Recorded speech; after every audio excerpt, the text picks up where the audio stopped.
I run a small landscaping business out of a converted garage on the edge of Barrie, Ontario, and I have been doing it alone since the spring my marriage ended, and I had nothing left to lose by betting everything on myself.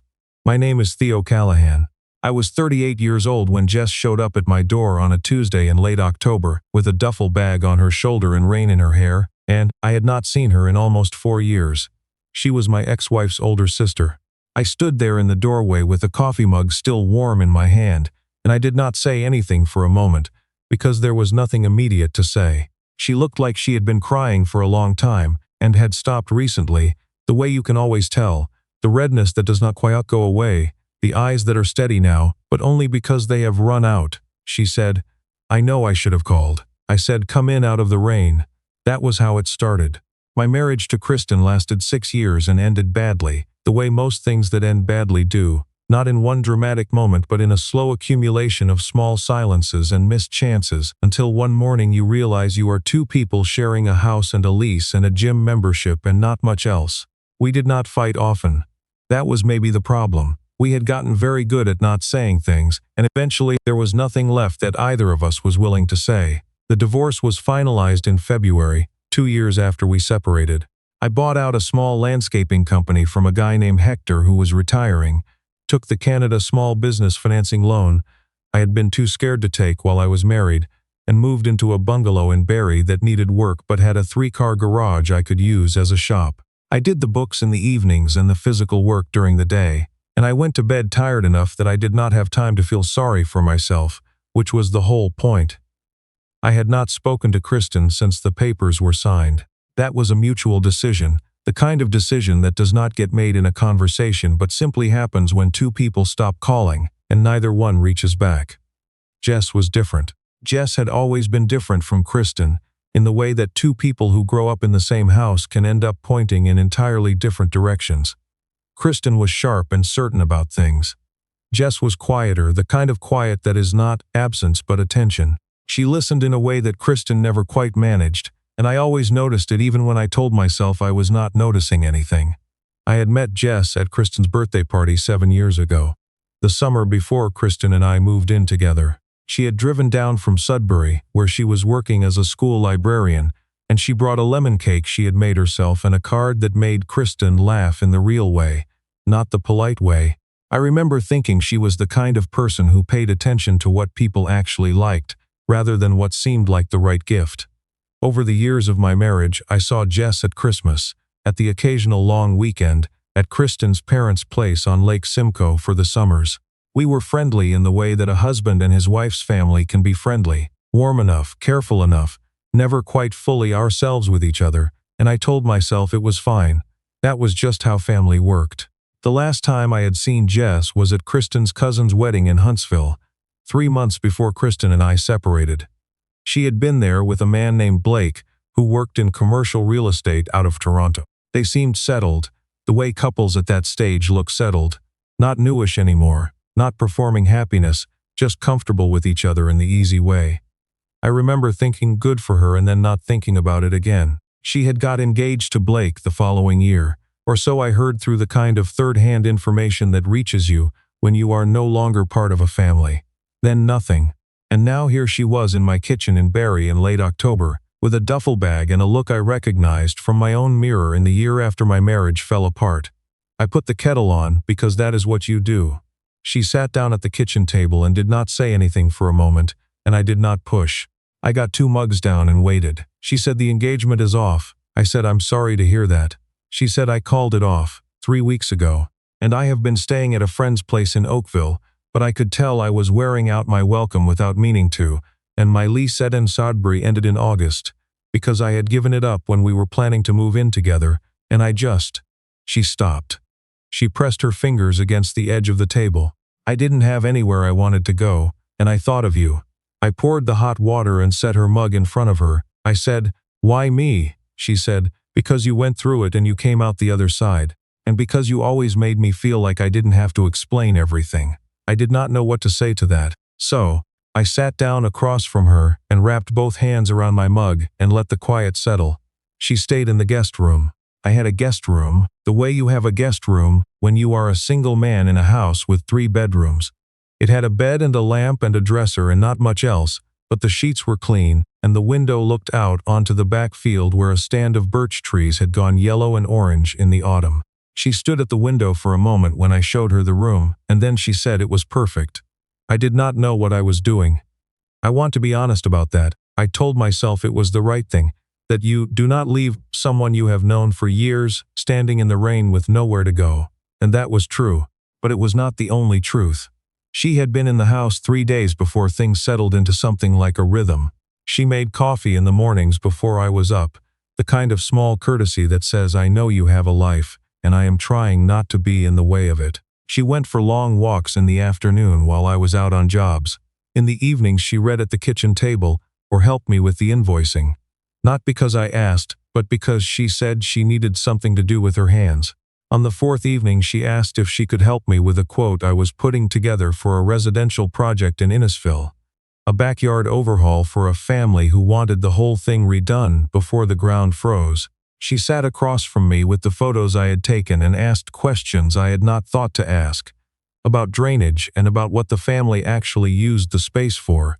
And by the end of the evening, the quote was better than it would have been without her. I said, "You're good at this," she said. "I used to do budget planning for the library system, numbers and logistics. It translates." I said, "You should be doing something with that." She looked at me in a way I could not quite read and said, "I'm working on it." About 10 days after she arrived, she said something that has stayed with me. We were in the kitchen after dinner, and she had her hands around her mug, the way she always did when she was thinking. And she said without looking up from the table, "Do you ever think about the fact that Kristen and I were never really that similar? Like as people?" I said, "I've thought about it." She said, "I always wondered what you saw in her, and then I wondered what you stopped seeing, and then I wondered why I kept thinking about it at all." She looked up at me then. I held her gaze for a second longer than I should have, and then I looked at my coffee. I said, "It's a long story." She said, "We have time." So I told her, not all of it, but the parts that mattered. The way Kristen and I had slowly stopped hearing each other, the way I had poured everything into the business, because it felt like the one place I could actually move something, fix something, make something grow. The way I had felt guilty about the marriage ending, and then, later, the way I had stopped feeling guilty and just felt tired, and then after that slowly, something closer to okay. She listened the whole time without interrupting, which was unusual in my experience. Most people interrupt to show they are listening. Jess just listened. When I finished, she said, "You never told Kristen any of that, did you?" It was not quite a question. I said, "No." She said she wouldn't have heard it. That's not a criticism. She just processes things differently. Externally. You need to talk to someone who goes quiet with you. I said, "Is that what you do? Go quiet with people?" She smiled, just slightly. She said, "Only the ones worth it." The trouble started on a Friday morning in November, 3 weeks after Jess had arrived. I was in the garage sharpening blades when I heard a car pull into the driveway. The sound was familiar in the way you know certain engines without being able to explain why, and when I came out into the gray morning light I saw Kristen standing beside a rental sedan, her arms crossed against the cold, her expression the one she used when she had decided something and wanted you to know it. I said, "Kristen." She said, "Where is she?" I said, "She's inside." She said, "Theo, you have to understand how this looks." I said, "How does it look?" She said, "Like you're taking advantage of someone who's vulnerable." I felt something tighten in my chest. I kept my voice even because I had learned that losing your composure with Kristen was the same as losing the conversation. I said, "Jess is an adult. She came here because she needed somewhere to land. That's all this is." Kristen said she was engaged 3 weeks ago. I said, "I know that." She said, "Then you know she's not in a place to be making clear decisions." I said, "Kristen, you drove up from Toronto on a Friday morning to tell your 34-year-old sister what decisions she's allowed to make." She didn't answer that. I said, "Go inside, talk to her, but whatever happens next is between the two of you." She went inside. I stayed in the garage for a while because I did not trust myself to be in the room. I heard their voices through the kitchen window, not the words but the shapes of them, Kristen's clipped and certain, Jess's lower and more measured. After about 20 minutes it went quiet. Then I heard the front door and the car backing out of the driveway. I went inside. Jess was standing at the kitchen window with her arms at her sides, looking out at the birch trees at the edge of the back field. I said, "You okay?" She said she thinks I'm here because I don't know what else to do. I said, is she wrong? She turned to look at me. She said, I know exactly what I'm doing. I have for longer than you realize. I said, Jess, she said, don't do the thing where you talk yourself out of this. I said, what thing? She said, the responsible thing. The sensible thing. The thing where you decide for me that it's too soon and I'm too close to the end of something, and you're my ex-wife's. I know all the reasons, Theo. I've been knowing all the reasons for about 3 years, and I'm tired of them. The kitchen was very quiet. Outside, the birch trees shifted in the November wind. I said, 3 years. She said, do you remember Kristen's cousin's wedding in Huntsville? You helped me carry the gift table back inside when it started to rain, and you told me that joke about the contractor, and I laughed for about 10 seconds too long because I was nervous, and you looked at me afterward, like you thought I was the funniest thing you'd ever seen. I remembered it. I had not let myself think about it in years. She said, I went home that night and sat in my car in the parking lot of the hotel and had a very long conversation with myself about what kind of person I was turning into. I said, you were with Blake, and Kristen was still. She said, I know, Theo, I know. We stood there for a moment. Then I walked to the window and stood beside her, and we both looked out at the backfield and the birch trees and the gray November sky, and I did not say anything because there was nothing left to say that was more honest than just standing there together. I need to tell you something about what happened next, and I want to be honest about it because I think these things only make sense when you are honest. I did not kiss her that day.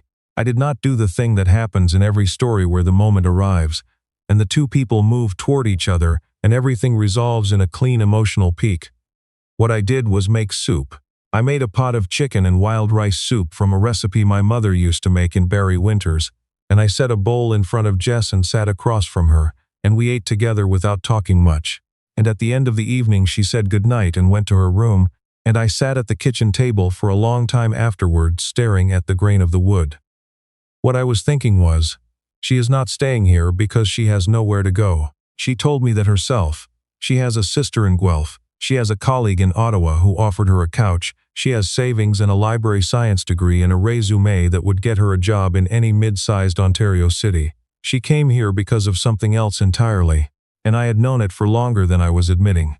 The thing that scared me was not the complication of it, not Kristen, not the timing, not the fact that 4 weeks ago Jess had been planning to marry someone else. Those were real things, but they were not the thing that scared me. What scared me was that I had spent 2 years building a version of myself that was sturdy and self-contained and not waiting for anything, and I had been quite comfortable in that version, and Jess standing in my kitchen at the end of October had made it feel temporary in a way I had not anticipated. I did not sleep well that night. 3 days later I drove into town to pick up supplies from the wholesaler on Essa Road, and on the way home I passed the branch of the Barrie Public Library where Jess had spent the past week volunteering her time because she said she needed somewhere to be useful. I could see her through the front window, behind the circulation desk, talking to a kid who looked about 8 and holding up 2 books like she was making a serious case for one over the other. I parked and watched for about 30 seconds. Then I got out of the truck and went inside. She looked up when she saw me and her expression did the thing where it tries not to show too much and shows everything. Anyway, I said, come for dinner. I'm making butter chicken and I bought enough for 2. She said, the library closes at 6. I said, it's 4:30. I'll see you at home. I walked back out to the truck. I sat in the parking lot for a moment and realized my hands were not entirely steady, which was not something that happened to me often. Then I drove home and started on the butter chicken, and I told myself that whatever came next, I had at least stopped pretending that standing outside windows was a better choice than going through doors. She came home at 6:15, shook the cold off her jacket in the front hall, and walked into the kitchen where I had the rice going and the sauce simmering. She leaned against the counter and watched me work for a moment. She said, you went inside. I said I did. She said, what changed? I said, someone told me not to do the sensible thing. She's laughed, the real kind, not the polite kind. And I turned from the stove and looked at her, and she looked back at me, and we were both completely honest with each other without saying another word, which is the only way this particular kind of thing can actually start. By February, she had found a part-time position with the Barrie Public Library system, doing collection development and digital cataloging. and she was working remotely 2 days a week for a library cooperative in Northern Ontario, coordinating resource sharing between smaller branches. She had turned the second bedroom into a proper office with a standing desk she found at a second-hand furniture shop on Dunlop Street, and a monitor I helped her mount on the wall. She did not move in so much as she was already there, which is a different thing and also a better thing. Kristen and I exchanged 2 emails over that winter. The first one was short and not easy. The second one was shorter and easier. I do not know if she was ever fully at peace with it, and I did not ask because some things do not need to be fully resolved in order for you to move forward from them. Jess and Kristen talked on the phone every week or two, and I stayed out of it because that was between the two of them, and it was not mine to manage. What I know is this.